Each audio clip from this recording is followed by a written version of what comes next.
All right. I look a little yellow on there. I hope I'm not jaundiced and don't know it. I got a laugh from finance folks. This is good. Fantastic. All right. All right, where are we doing the clicker? I got it. All right. So yes, we are here to talk about the intelligent enterprise with analytics, right? So as Scallion so eloquently put, really, it's the heart of things. Did you see this earlier? I apologize. I was on a train back from Philly where I had to drown my sorrows for 2 extra days after the Army-Navy loss. I heard that was already a joke earlier, so I'll stand up for the Navy side of the house and say next year. So if you look at the 3 components of the intelligent enterprise, right? And this is kind of fun for me because analytics is usually kind of the afterthought, especially amongst the finance folks as you're in your spreadsheets and doing your thing. So if you're looking at the intelligence suite up top and the digital platform at the bottom, the big circle in the middle, all those intelligent technologies, analytics is the heart of that. So this is good for us in that regard, right? So that really naturally then leads to Analytics Cloud for us in terms of our go-forward strategy. And that's what I'm going to be talking a lot about today. Who uses business objects today? Oh, good Lord. That's not good. I see a few of you. All right. And I'm sorry to bring up bad curse words. ClickTech, Tableau, any of those naughty things? No? Wow. All right. Good. I'll take that. So a couple of Bob J's in the room. That's good. So analytics is certainly the heart of these enterprises, right? And we are, as a corporate entity, moving more strategically towards the cloud with our analytics solutions. Why? Really, anything that you see out there, more and more are looking to do their spend either to buttress their existing on-premise analytics or to outright move wholly to the cloud. Now, the 3 big reasons in yellow there, you're finance guys, so you probably like that middle one of cost, really.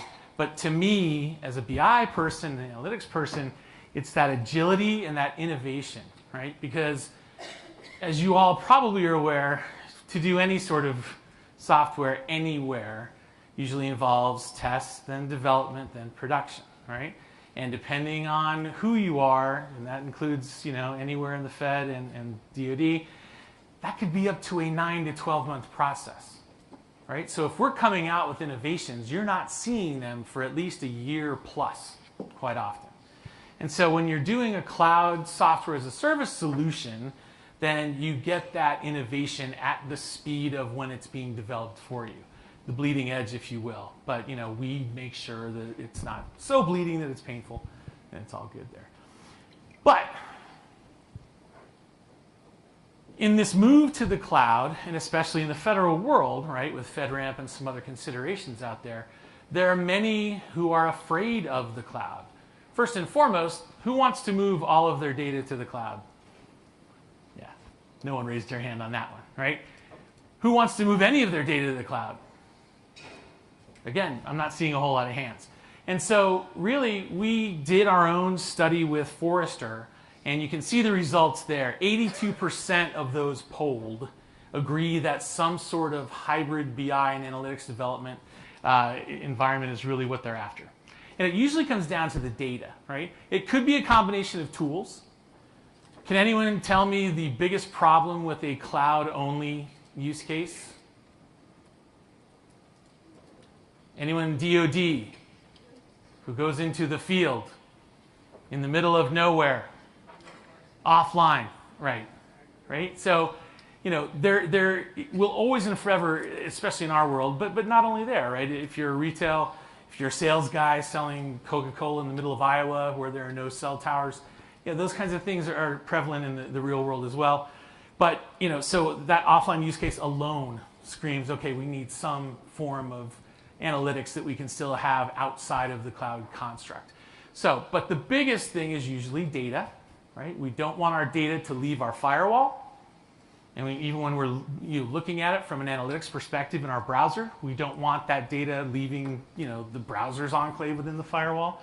And so we are true to that, going with more of a hybrid strategy.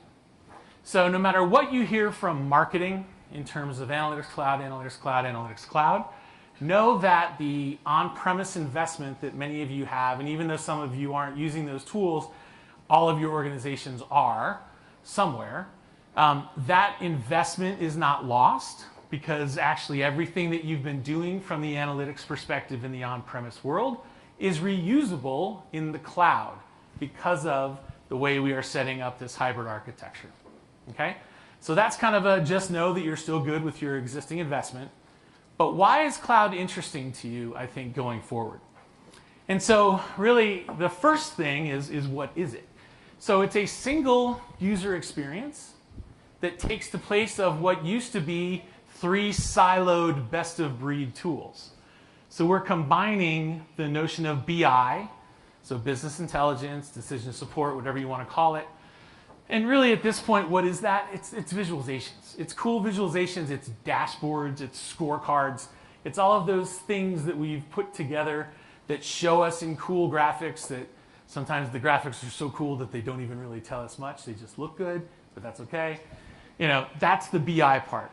Planning. Now, this is your world, right?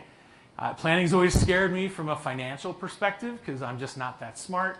As a BI knucklehead, though, that means that what you can do with multiple plans and budgets and allocations and all those good things, I can turn that into a very simple mechanism to do what-if analysis on any data, financial or not. That means I don't have to call Mark Scallion to code that for me into a dashboard, right? Not that I would do that anyway. And then we also have the notion of predictive. So I don't know if you noticed on that last slide, the bottom bullet is also interesting there, right?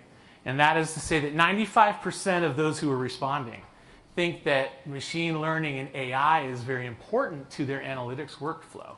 So we have that built into our analytics story as well.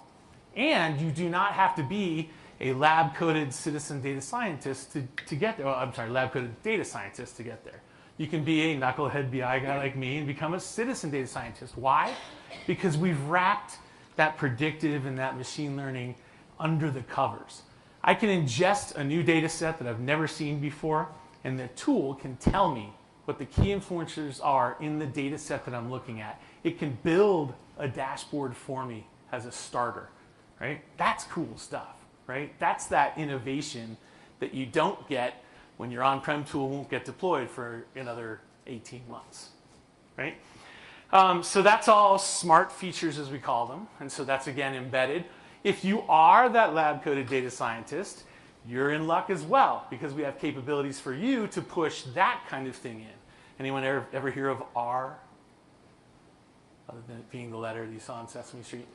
Okay, so that is an open source set of predictive algorithms, right? So that is something that lab-coded person can actually throw up into that user experience for the knucklehead like me to then take advantage of. So 3 different distinct analytic things in one user experience, smart features to make a citizen data scientist of any user, and then anywhere we want to go. So the same user experience on my laptop, on my iPad, on my iPhone or Droid, and on any other mobile device that we want. Same user experience. No one has to go in and code for a mobile experience. It's just part of it. We adapt and respond accordingly to the environment that we're looking at it in. And so that's all very advantageous. Now, key to that hybrid piece of things is that if I'm using the cloud tool, which of course is browser-based as you'd expect, how do I get to that live data? Because that's the key, right? Data stays behind your firewall. We don't want you replicating data like you used to have to do in the data warehousing days of old. We want to simply live connect to your data. But we don't just want to do that in a dumb fashion. We want to actually bring that context along. So all of the semantics, the metadata, the hierarchies, all of those things that make that data powerful and easy to do analysis with, we want that to come along when we're doing these live connections. And that's exactly what we have today. With Analytics Cloud, you can connect live to any SAP data source, HANA, BW, meaning BW, BW on, BW4. We don't really care where it is. You can get to it live. And then the SAP Business Objects universes is something else you can use as live. And so that's really where I get into all of that existing investment is not lost. All of the things that you've done from a data, whether it's pushing data into HANA or BW, or using a metadata layer like the universe around that data, you can connect to it live. And then there are 150 plus other data sources that you can get to between us and or partners. Some live, some you actually do pull the data into the cloud.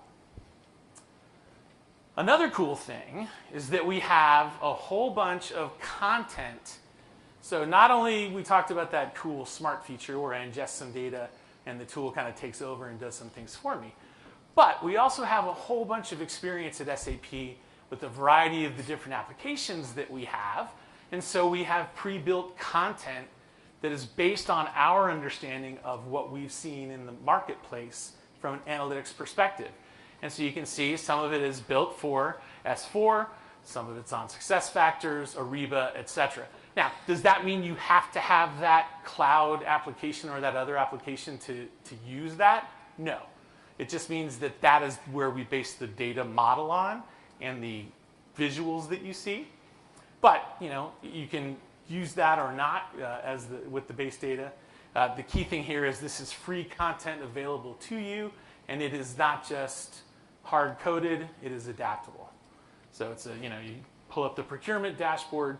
It's a great example of some visuals and metrics you might want to look at. Then you adapt your own data, take a couple of those visuals, and then build your own. Make sense? I see some nods. Some of you are still awake. All right. But this is the real key to me in terms of where we're going with this analytics strategy. So if you look at analytics in the construct of finance and ERP, right? We've always had that notion of operational reporting, right? The stuff that comes out of the box with your application. But the whole reason that BI tools and companies like Business Objects existed even before SAP acquired us is that, not to call the baby ugly, but usually operational reporting was the most heinously ugly, simplistic baby in the world, right? Two things. Number one, it can only get to the data for the application it was attached to. All right, so finance meant my operational reports were finance only. If I wanted to marry that up with HR data, with other data, I had to go somewhere else. And thus was born the BI tools, the concept of data warehousing, all of that kind of thing. But thus also became the pain of user management, because your ECC user was using their operational reporting, but then they had to go learn another tool to marry up some of that other data. And that usually became not just one other tool, but 2, 3, 4 other tools, right? Where we're moving now in SAP is that what was operational reporting, we could call that now embedded intelligence.